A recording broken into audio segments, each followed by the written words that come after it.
मैं काफी दिनों से देख रहा था कि ये रॉयल्टी का मामला चल रहा है, कुछ ना कुछ विवाद चालू है। और जो लोग कर रहे, मुझे लगता है कि वो पोस्ट ट्रॉमेटिक स्टेट डिसऑर्डर के बीमारी के शिकार बन चुके हैं, जिनके ख्यालों में सपनों में सिर्फ रईस कासम शेख साहब आ रहे हैं। कि रमजान महीने में जब पानी की दिक्कत हो रही थी, मैं उनको खासकर बोलना चाहूंगा, रमजान महीने में जब पानी की किल्लत पूरे ईस्ट में हो रही थी तो रईस कासम शेख साहब सिटी इंजीनियर पटनावर और शहर के इंजीनियर सारे अधिकारियों को लेके पानी की कनेक्शन को चेक कर रहे थे कि शहर का ईस्ट का पानी कहां गया। और मैं उस वक्त देखा कि ये सारे बागड़ बिल्ले एक प्रोग्राम में जमा होके रईस शेख को गाली दे रहे।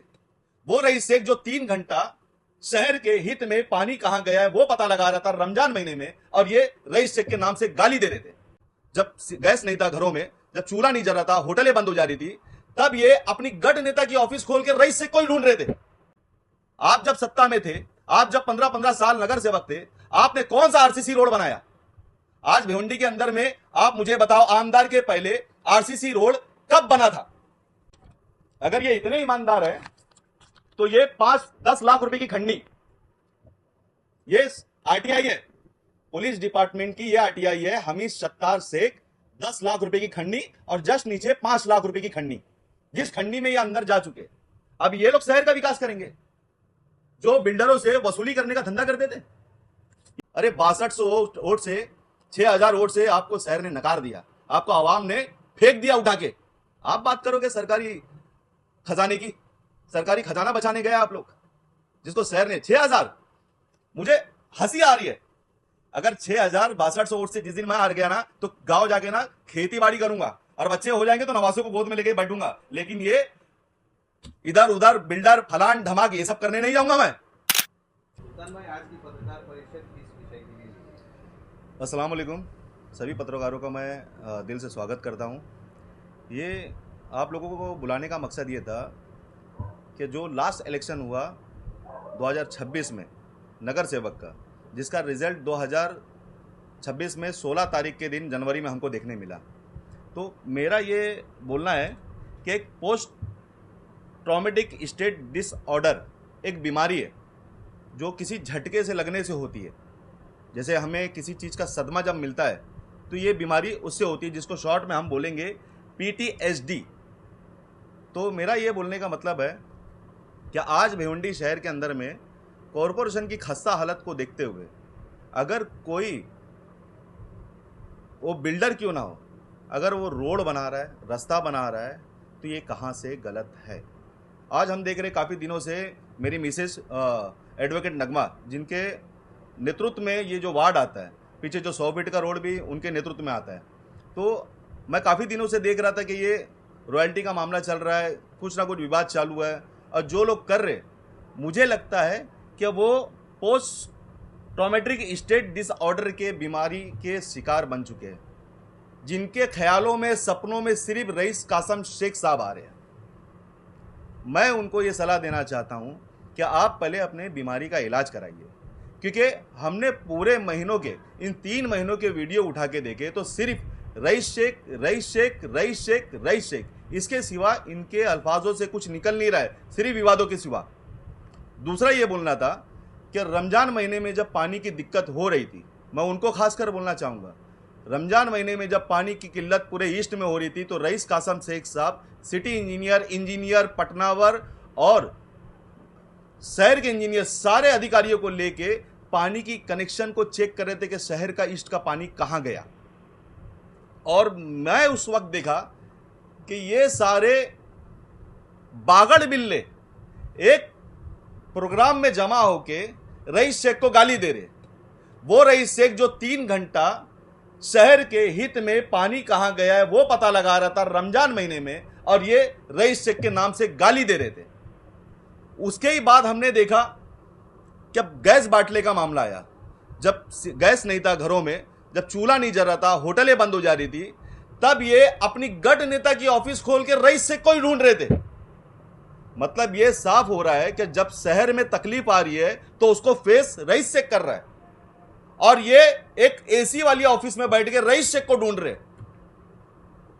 आज बिल्डर लॉबी जो रोड रास्ता बना रही है, वो टीडीआर खरीद के उन्होंने रोड बनाया, आप जब सत्ता में थे, आप जब 15-15 साल नगर सेवक थे, आपने कौन सा आरसीसी रोड बनाया?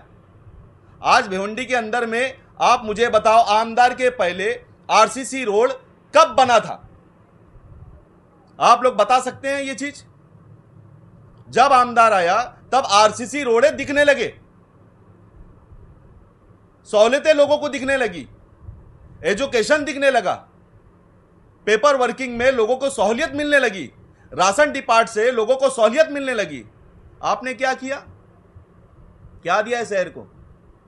आप भी उप महापौर रह चुके। और दूसरी बात मैं बोलना चाहूंगा, हमीद सत्तार शेख जो जाके वहां चिल्ला चिल्ला के ये बता रहा है कि टीडीआर रॉयल्टी में गोलमाल हुआ है, ये सरकार का पैसा निकालने के लिए गए, सरकार से ईमानदारी करने गए। वो आदमी बोल रहा है जो खुद पुलिस डिपार्टमेंट में सरकारी दस्तावेज पे है, इनके ऊपर केसेस है खंडनी के।